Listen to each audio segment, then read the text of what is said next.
All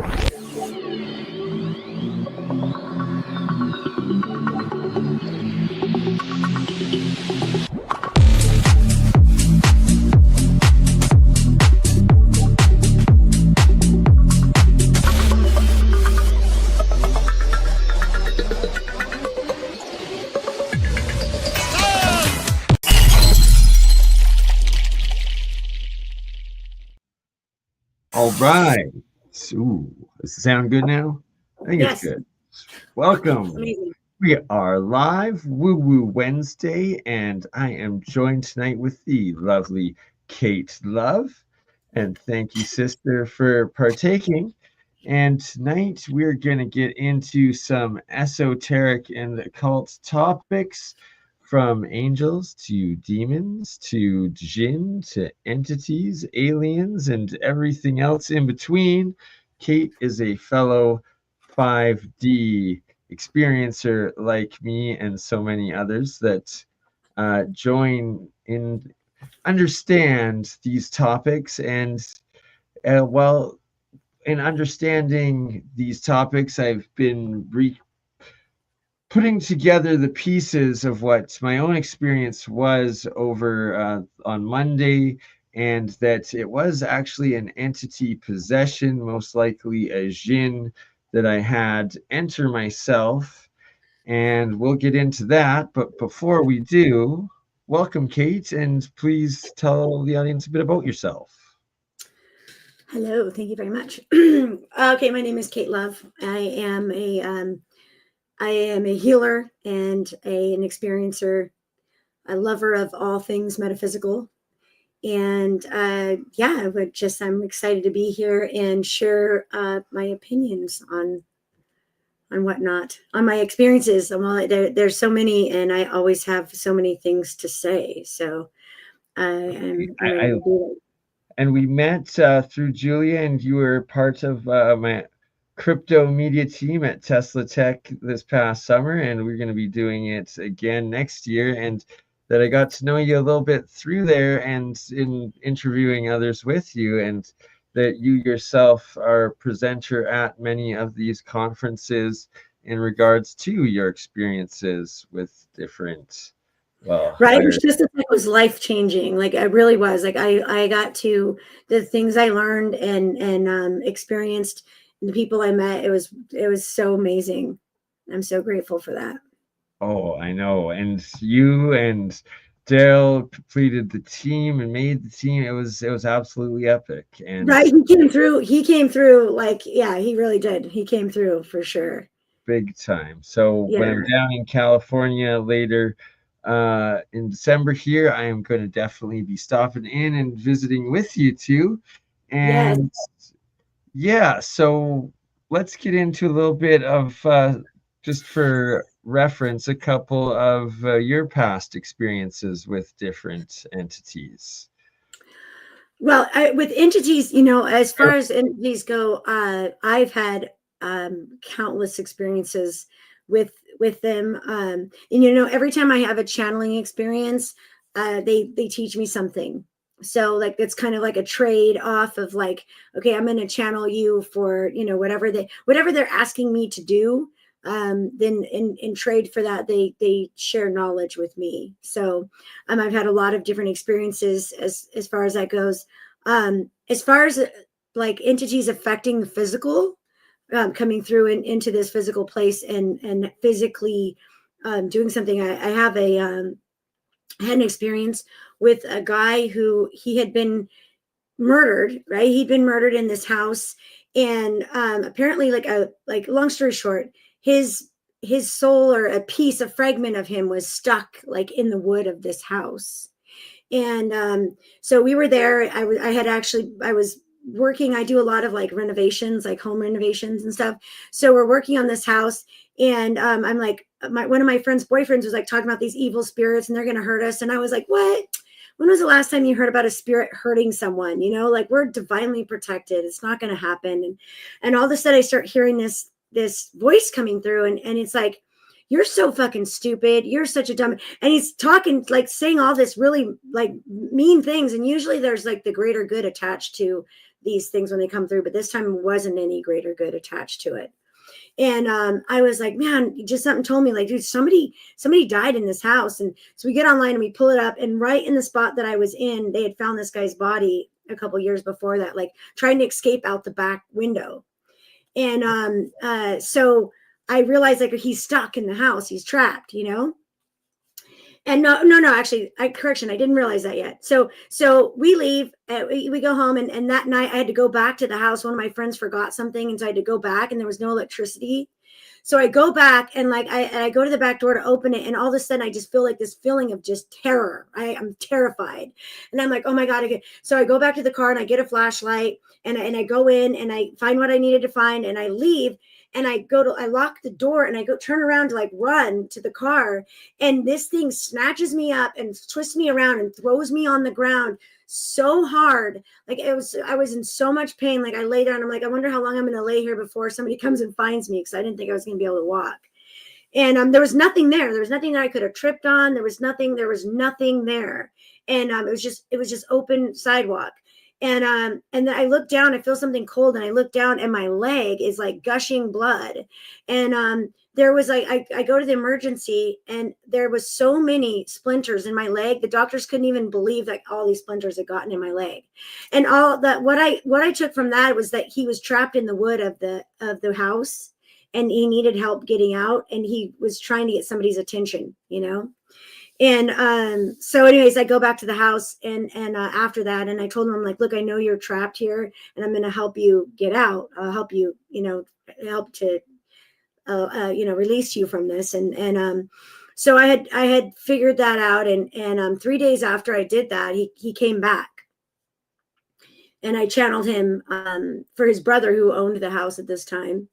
And it was just really interesting. He was so grateful. But as far as like, he had like perfected like this one move where he could like snatch you up and twist you around and throw you on the ground. And he had done that 2 times before. I had seen other people in the house that happened to them. And I remember thinking, like, how in the hell did they just trip like that? Like, that's so weird.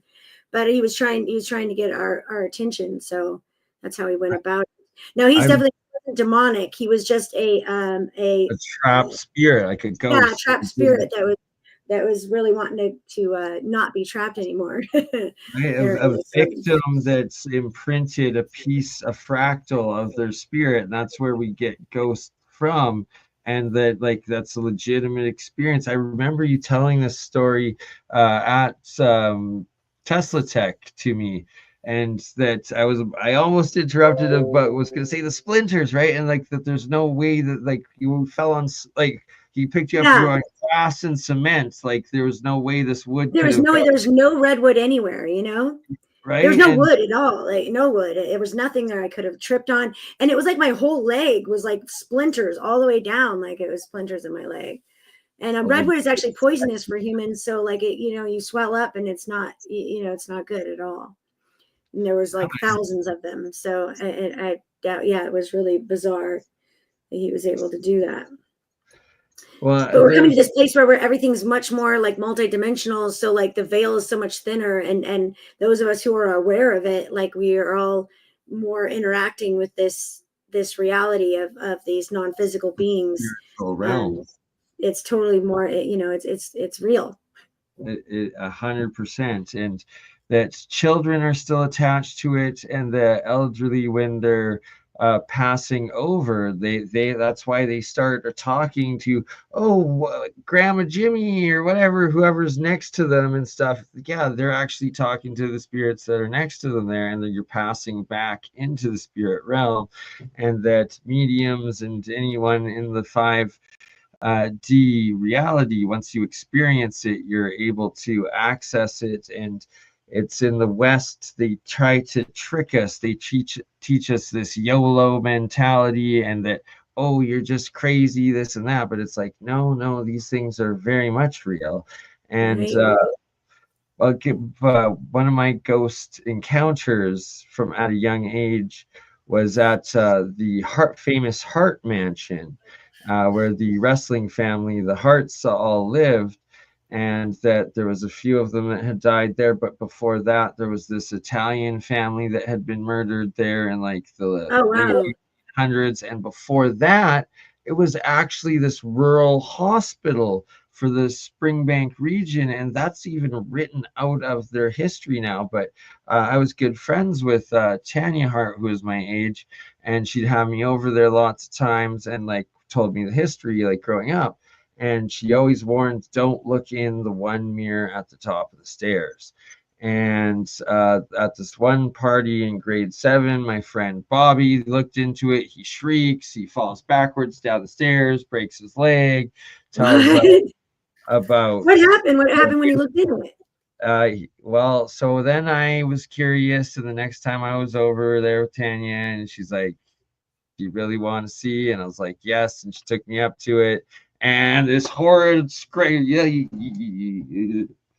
like this, it was like the old like witch lady sort of thing, like that came out of it. That Really? Oh my gosh. yes, and so the the Hearts moved out a good 15 years or so ago, and then it sat empty. And then there's been the buyers that like sometimes move in for a little bit, then move out. And there's been lots of times that the Hart Mansion has sat empty since then. And I've taken about 5 different people now at like the heart of winter. There's no lights on. There's snow on the ground with no tracks. You can see that nobody's been in this house in months. And she appears in the top left 3rd-story window every single time, and Wow. it's visible for all to see. That's a trip, huh?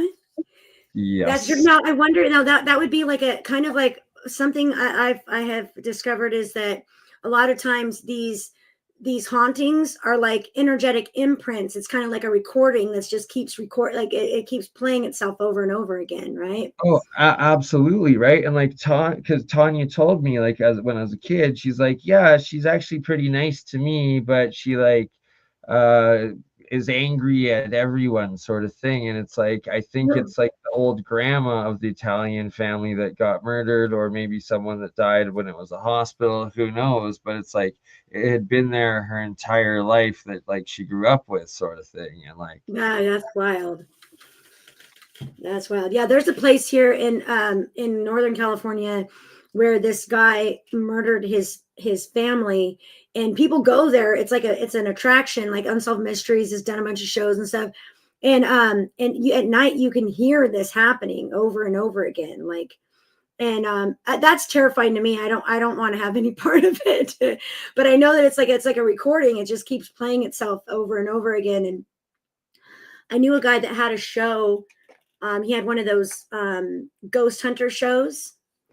And he said, I asked him once, I said, well, when you find these ghosts, like they had this spirit box that they would talk to the spirits through.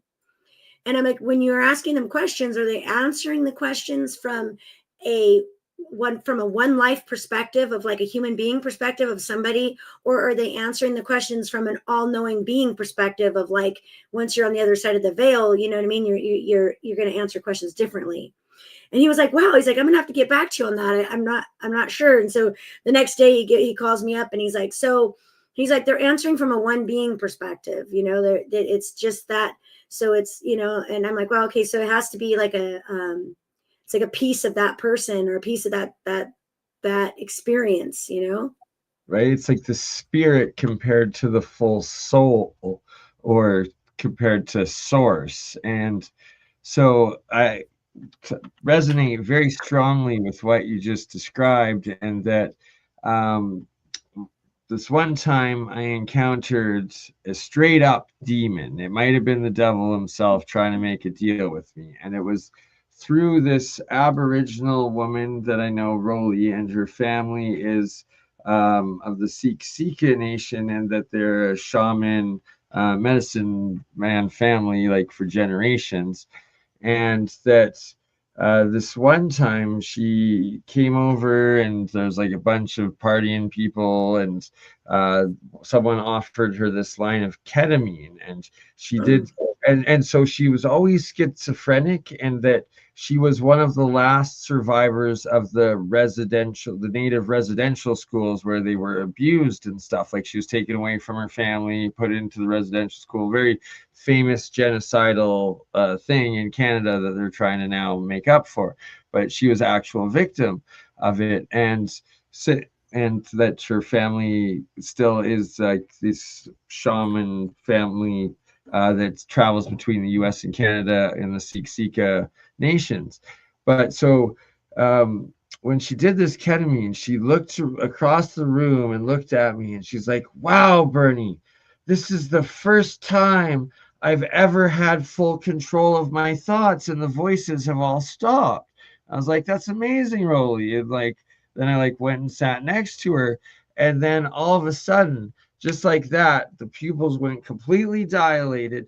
Her voice decibels dropped by like 10, and this like demon came out and was like, "Do you want to make a deal?" And I was like, and I said, "No, thank you, demon." And it started reciting numbers. And I was like, "Rolly, what the hell are you doing?" And she snatched my phone and started putting these numbers in that she was like reciting, and gave it back to me. And I Googled it, and like, this will not necessarily haunt me, but stay with me till like day immortal, because what came up on Google were these, within a day, brand new registered born babies SIN numbers that were bringing up these babies that were just born across Canada, and that this demon was trying to sell me these souls of actual brand new born babies. There's no way in the world that Rolly could have memorized any one of these numbers, yet alone like 6 of them, yet alone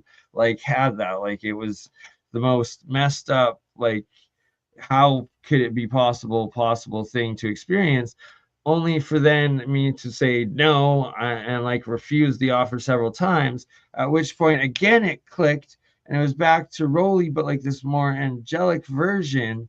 And it was like she was connected to source, and it was like, ask any questions you want, at which point I then had like a 2 hour long, most in-depth metaphysical like experience, like conversation between her and the source that she was connected to, where I was asking the most like That's metaphysical amazing. philosophical things possible, and the answers that were coming through were just so astounding. But what another part that will never ever escape me is that it was the most beautiful, like, from God's source answers ever. But at the end of each one, it would drop back a little bit from source to actual Rolly, and she would put in, "But that couldn't be possible because of blah blah blah blah blah," which was the Roman Catholic version of like how the soul works or the spirit works in the realms.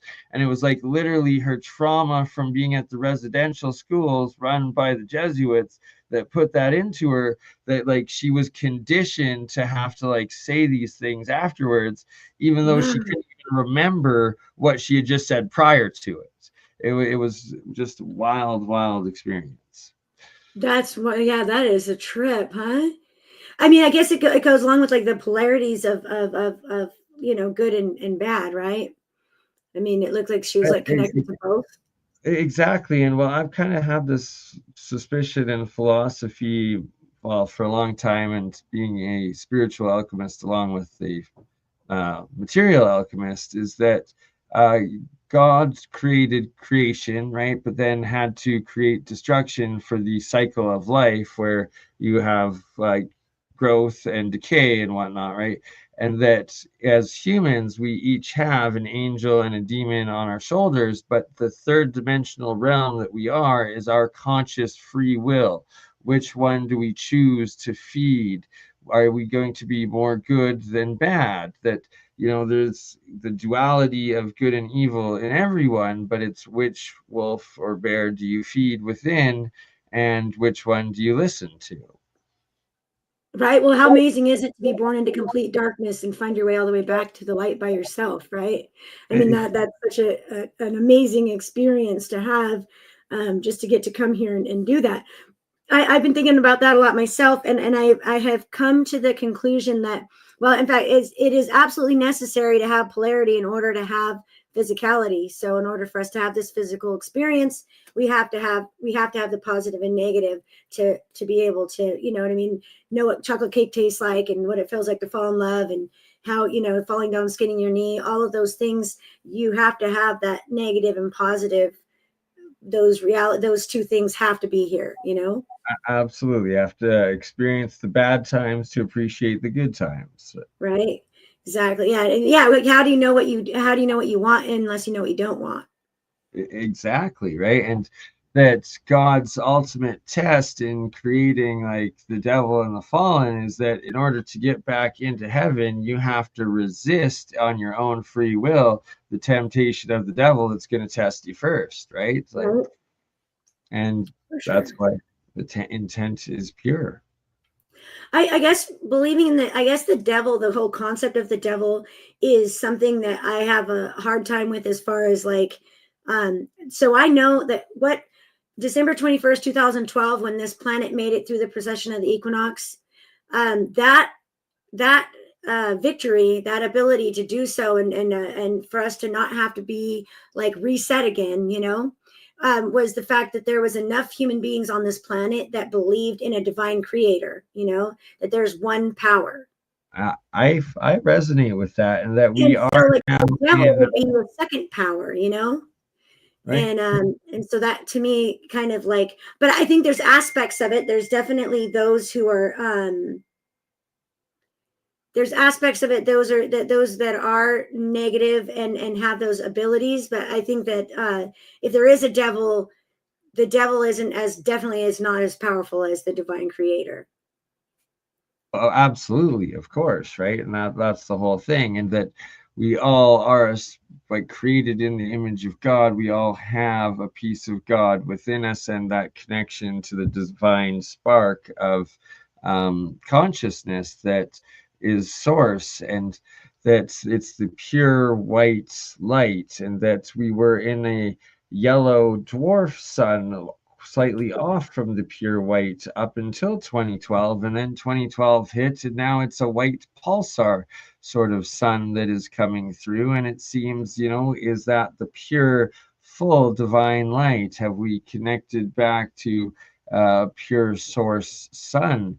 And that as we shift further into this new age and the light continues on, and that's why we're seeing these insane aurora borealises all the way through the US and stuff. And they're like, why is this happening? Oh, the sun's in a new crazy cycle. It's like, yeah, because it's no longer its old yellow dwarf. It's now this white pulsar. That's why it's white, and that's why it is pulsing.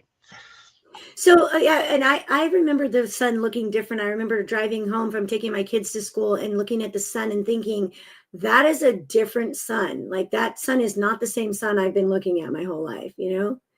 It's Exactly, right? definitely, And we yeah. used to always draw the sun as yellow. Like I have drawings all over my wall from as a kid, and I always drew it yellow. And now I look at it outside, it's white and it's pulsing a bit. And that's a whole other um, rabbit hole or sun hole to go through that we won't cover today. But yeah, do you want to make a deal? There's a lot there. Always like the devil. I believe the devil himself might have tested me that day and might test you again, but you always say no.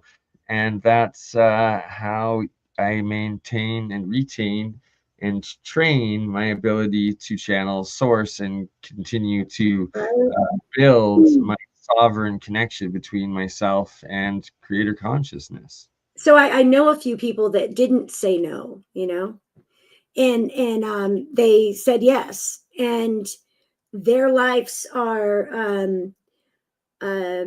quite different. I had a, you know, that experience that I had with the reptilian and the gentleman that actually that thing had possessed.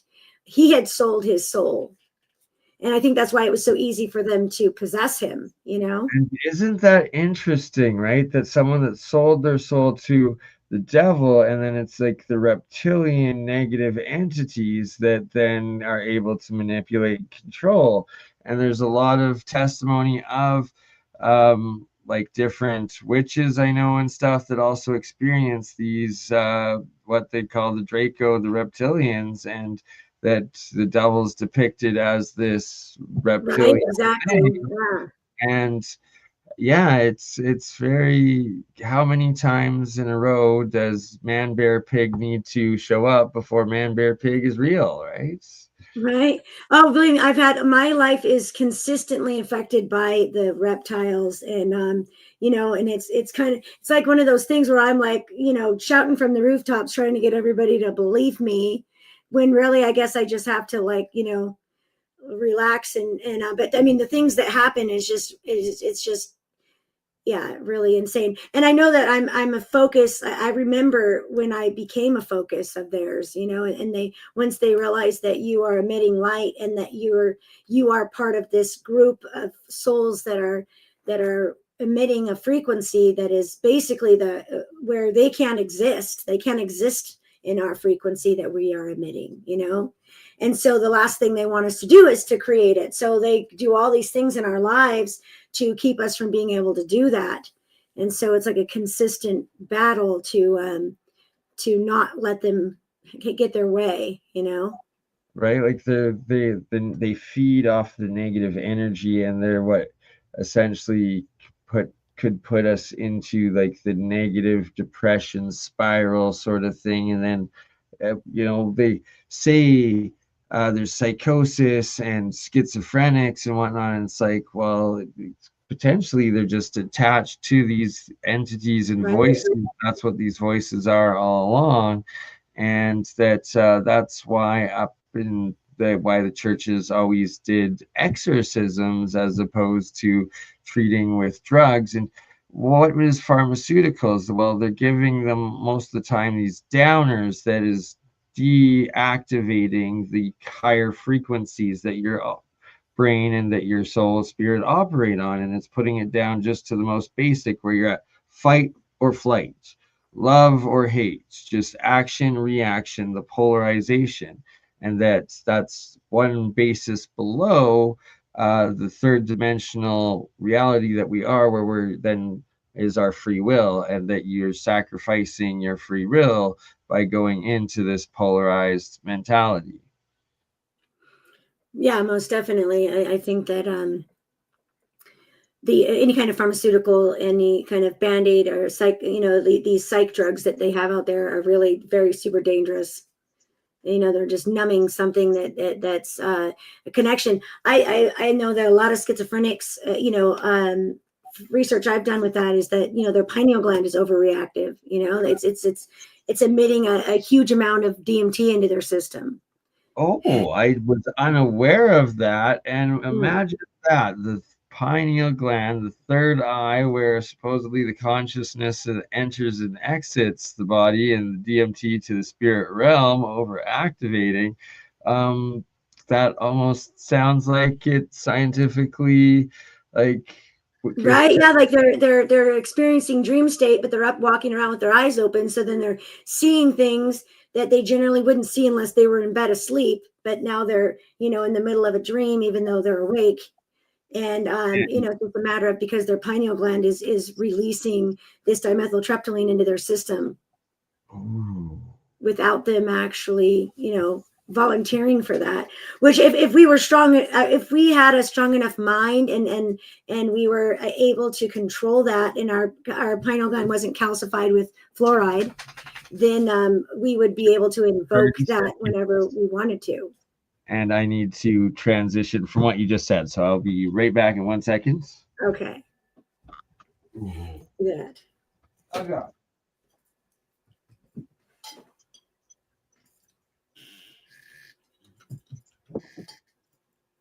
All right.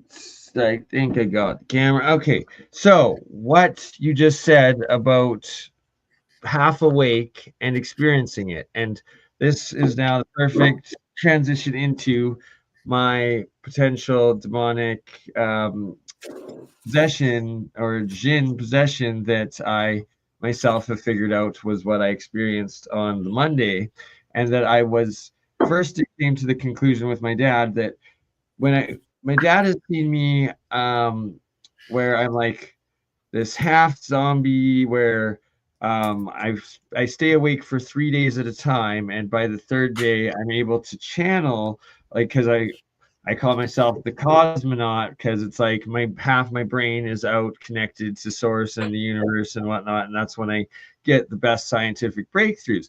My dad's seen me like that 100 times, and it's like, I'm slow, I'm half slow because I'm tired of drinking coffee, whatever, but like I'm normal, I'm me, and that's how, like, literally will call me Nikola Tesla at that time, at those times, because I guess that's what Tesla did, and I'm just channeling science or source code and alchemy and stuff, compared to what he experienced and saw me as on Monday night, or Monday morning, when I woke up out of like this deep sleep after being awake for 3 days after working this music festival. I'd slept for somewhere between 3 to 6 hours, and that I was essentially, that it was a sleepwalking, right? So it was my subconscious was in control, not my conscious. And he was like, that was not you whatsoever. And like instantly assumed that I was on drugs, which I wasn't, and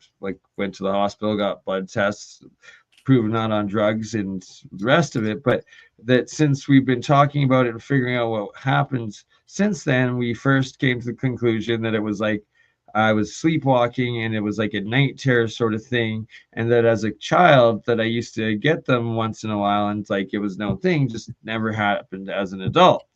And from there, and so that ties into exactly what you had just talked about being half awake, but that you're asleep and seeing things, as opposed to being awake and accessing the dream world from the consciousness, like that I'm able to do when I stay up for a few days, sort of thing. And it's sun gazing and meditating are key parts, and that you have to like meditate and not fall asleep, but like take rest for like an hour at a time, a couple times throughout the day, are key parts of this process and how I'm able to do it. So you're doing, when you're staying up for these days, you're doing sun gazing also during that time. Yeah, I do sun gazing and I consume the ormus and I meditate. So it's a process, right? So how it originally started is that I used to work. Well, I'm hopefully setting up. Leaving in 6 hours. My God. So flying out to Kelowna to 6 hours time to hopefully set up or figure out business to reset up my silk screening machines, silk screening business, printing shirts. Before I got into podcasting, that was my main business for 15 years. And I would get these contracts for music festivals, and then I'd also be my own vendor. So I would often be up for like 2 days straight at right before the festival, because they'd be calling me wanting extra stuff. Other artists would call me, try to get extra stuff. So it was just this nonstop ridiculousness of having to stay up to get the deadline printing done for 2 days. Then I would actually have to drive to these festivals, and then I'd get to the festival, and then I'd have to set up my vending tent so that I would meet the deadline of it being open and ready.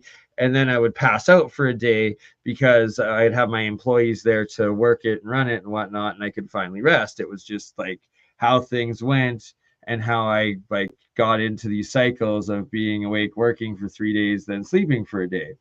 And then it's like, as I've matured and like adulted and sobered up and no longer using substances to get through that part of time, and I'm able to do it through the sun gazing and the drinking of the ormus and the ionic water, then it's like you're actually getting the clear, direct download from source and connection to source.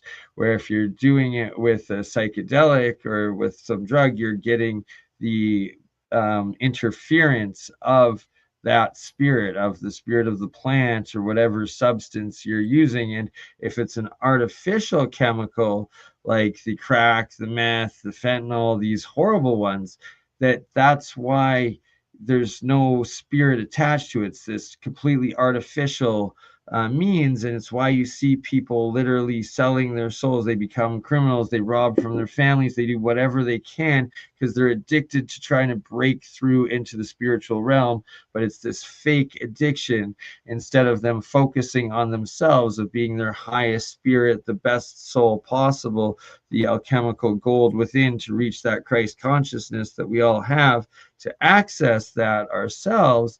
They're doing the exact opposite. They're doing it through this artificial means.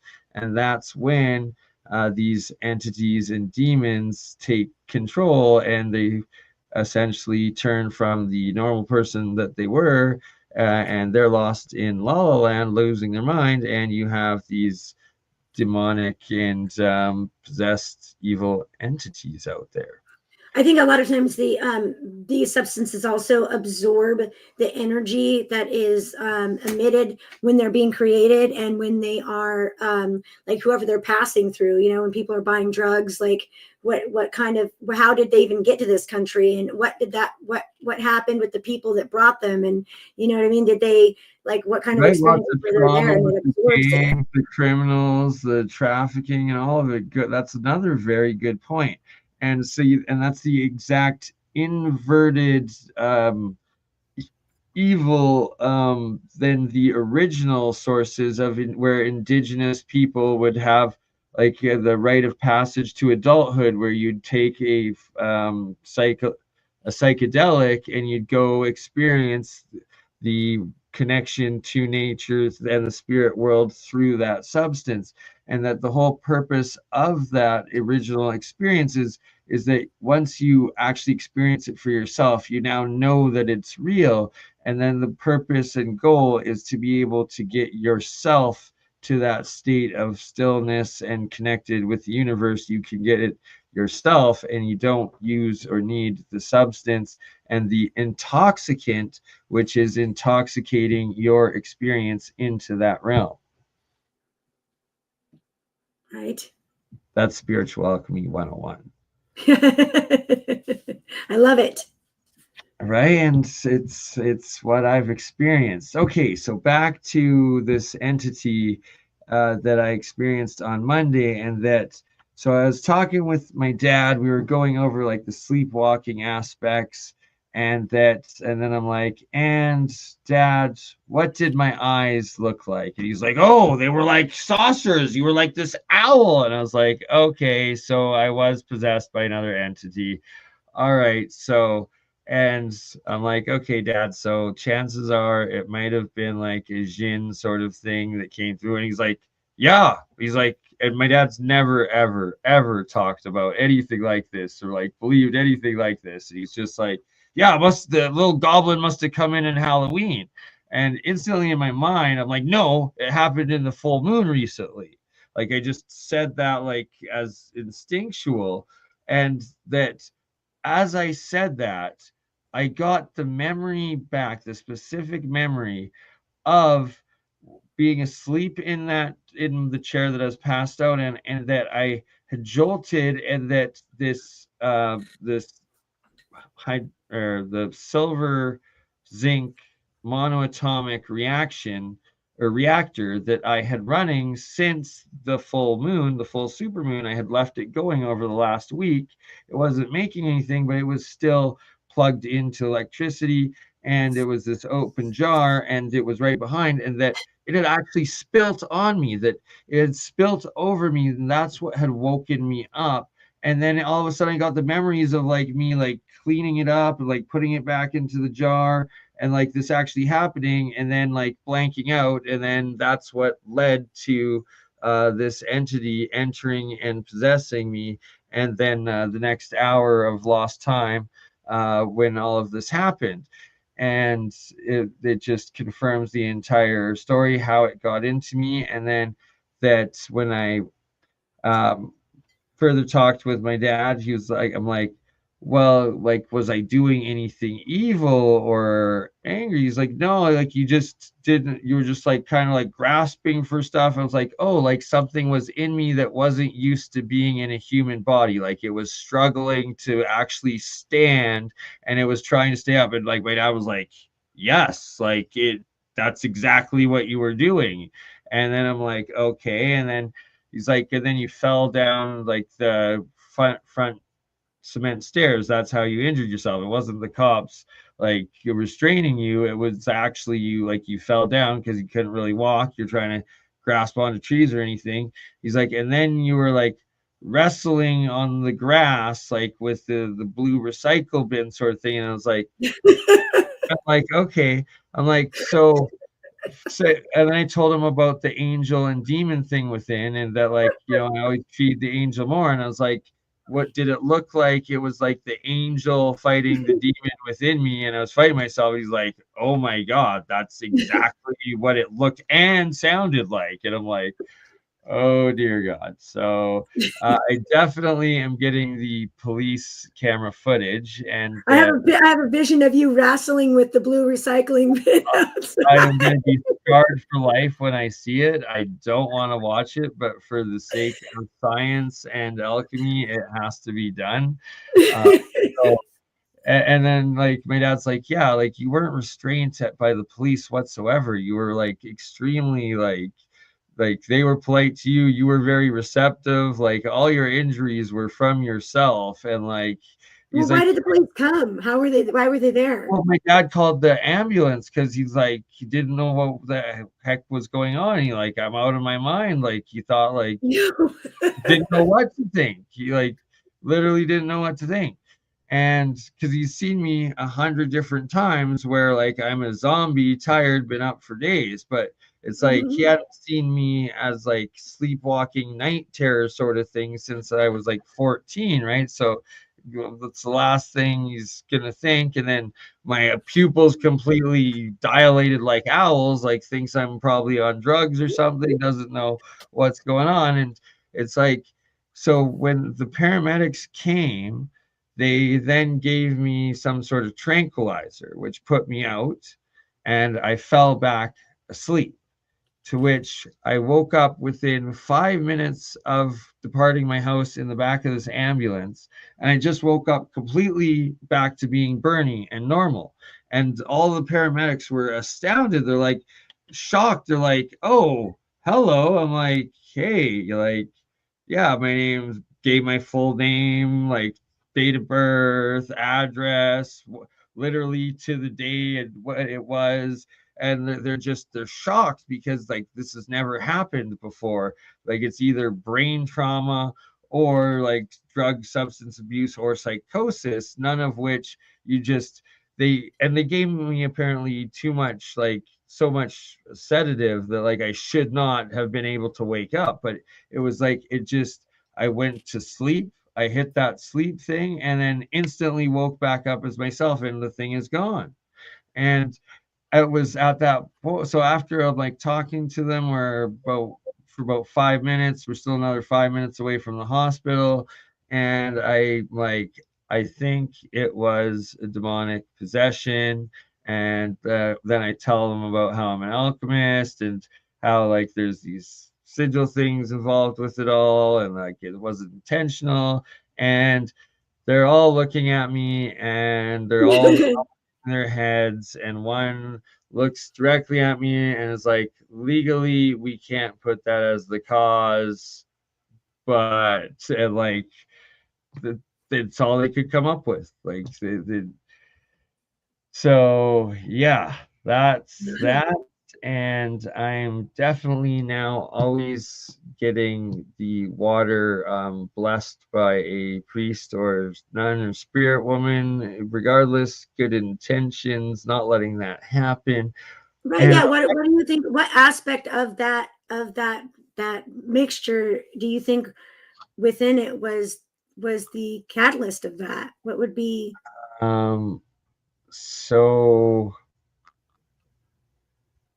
I have experienced this thing twice before many years ago, and it's was those times I had been awake for up to 5 days, and I did use ketamine those times. This time, no drugs at all, but I'm pretty sure it was the same thing. And I have experienced it twice before. So is And it possible that it's something that's possibly still there that needs to be removed? yeah, so I'm looking into that aspects, getting some all healers that want to, or spirit Right. I warriors. was going to say, when you come see me, let's do some I of am up that. for as many exorcisms as possible. Right. But Yeah. That's definitely, we can do that for sure. exactly. And yes, but like I said, right, it's like there's the duality, and if we all have an angel and a demon within us, is it that there are these little entities, and it didn't seem like evil any of the times. It seemed like it was the the most effed up part of the vision it gives me is that it's trying to connect back to the sun, which is source, and it's desperately trying to give the message that the conscious simulation can't be rebooted this time because it will kill all conscious thought forever. That's literally what this thing gives me the vision of. It's freaking terrifying.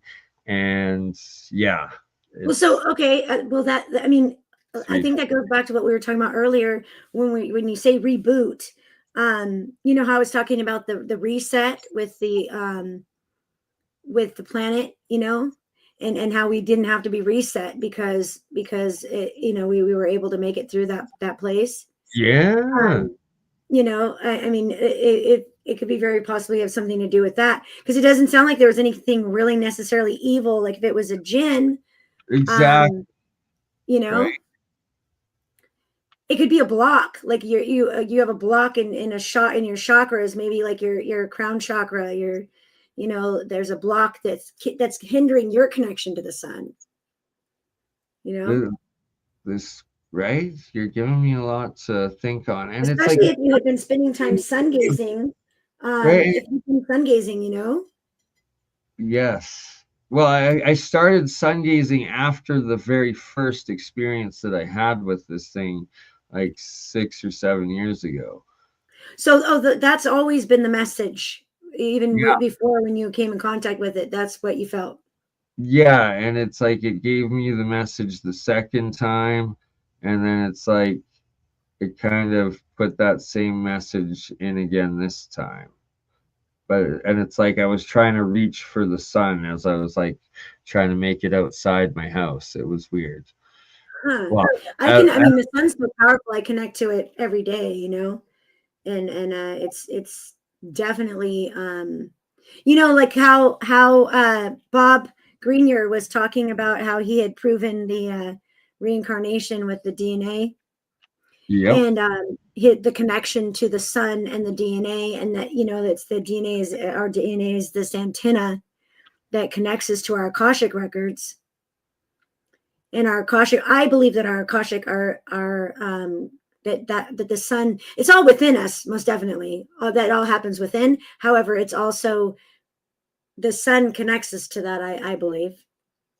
I fully agree. And Nassim Haramein's work also goes deeper into it, and in parallel with that, as does Dan Winters. All three get into the science aspects around that. And yes, I do have a spiritual prayer group with an actual priest, with an actual shaman, and a couple others and they usually do a really good job, and they try to scan over me and keep over me, and it's I swear it had to be okay. One last key part that I have to include in the story, which was real, and it's all part and parcel. It was like the night before I came into my studio, and there's one strip of LED lights that are flashing, like you can see right now. flashing right there. And I usually leave them like that, or I have them in like a very slow strobe. And I always have UV lights on because the UV light spectrum, it's what the angelics seem to appear in, and it's like it goes towards the white light, and inverse of that is infrared, and that's the one where the demons are told to be experienced, whether it's night vision in infrared that they had them, and there are lots of stories about that in the 60s with US technology and stuff. But so it's like I've always just thought the blue equals spirit. Oh yes, and also cobalt, which is like the UV lens, lets you see your aura, right? So that it's like I think the blue is more the angelic, the red is more the negative entities. And all of a sudden, the night before this happened, when I came home, that strip of lights for the first time ever is just straight red, and it was just red.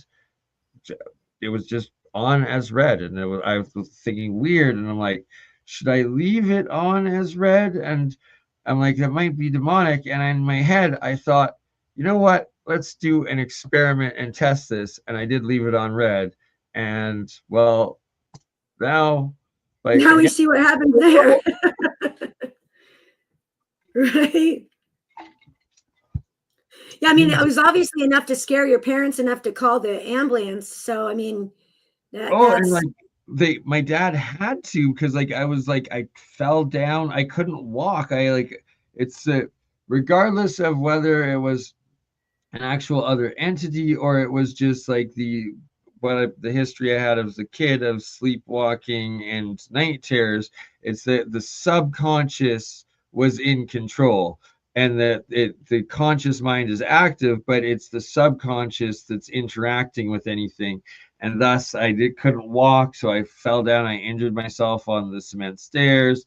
I was like trying to like hold myself up with trees, scratching myself, like just it wasn't me, and it was my subconscious or something else coming through it, regardless, not normal. uh yeah, Bernie, something that didn't know how to use a human body, right? exactly, right, exactly. And Yeah. that one blew my dad's mind when I explained that part. And he was Yeah, and like, the pupil thing, like having your pupils huge like that, like that's, I mean, generally to me that means that that you're not in there. The spirit isn't in there, you know? Like your own soul is out in the astral somewhere, you know? yeah, and see, and it's like I can get in between when I stay up for 3 days, and then it's like I'm able to start seeing more, and I'm able to start seeing auras around people and stuff like that. So it's that it's increasing the light wave size that that's entering and exiting through your eyes and I guess your soul, and yeah, it's all part and parcel to it. Yeah, And I then get it. I get that. I definitely know that feeling of like it's like this flow state that you get into once you've been up long enough. And it's I understand why I understand the need for it. and it's combining it in healthy manners, and the sun gazing and the drinking of water sort of thing, but never pushing too far, because well, never spilling alchemy on yourself while sleeping, coming out of it. My god, that was freaky. Mm-hmm. All It right, sure is. well, we got. I'm probably should cut it down at an hour as it's getting late, and I have to be on an airplane in 6 hours. So what's some closing thoughts, Cate, and also your links or social media? I am closing thoughts. Oh well, I can't wait. I can't wait for us to see. When I see you in person, I'll definitely. In fact, I can say I will state this: when I see you in person, um, uh, I will be able to feel out exactly, at least what through my own perception, like what exactly that is. You know, if you do have something attached, or if it's just some aspect of yourself. I'm kind of thinking not though, because if you didn't know how to use your body, I mean, you've been in that body now for all these years, right? So, Exactly. So kind of like what, something else jumped in. so and like in reading the ancient alchemical texts and practices and the sigils and spells that are within them and breaking down the metals that I was doing in this process, it's literally you it states in the alchemy teachings that there are these entities that exist at the barriers of matter, consciousness, space, time, and matter. It So is what I wonder what aspect of those metals needs to connect to the sun, maybe. maybe all the monoatomic gold I'm drinking because gold is the sun, so that could Yeah. too. I've Yeah. always felt like gold was like when the sun shines on our bodies, and then you know how they say that the planet Earth is a library planet, right? That it holds information. Well, where does the Earth hold the information? I believe that it holds it in the gold. And so when the sun shines on the Earth and the sun shines on our bodies, it downloads the information into us, and then we download it into the planet, and it's stored in gold. Like that's where the information goes, you know?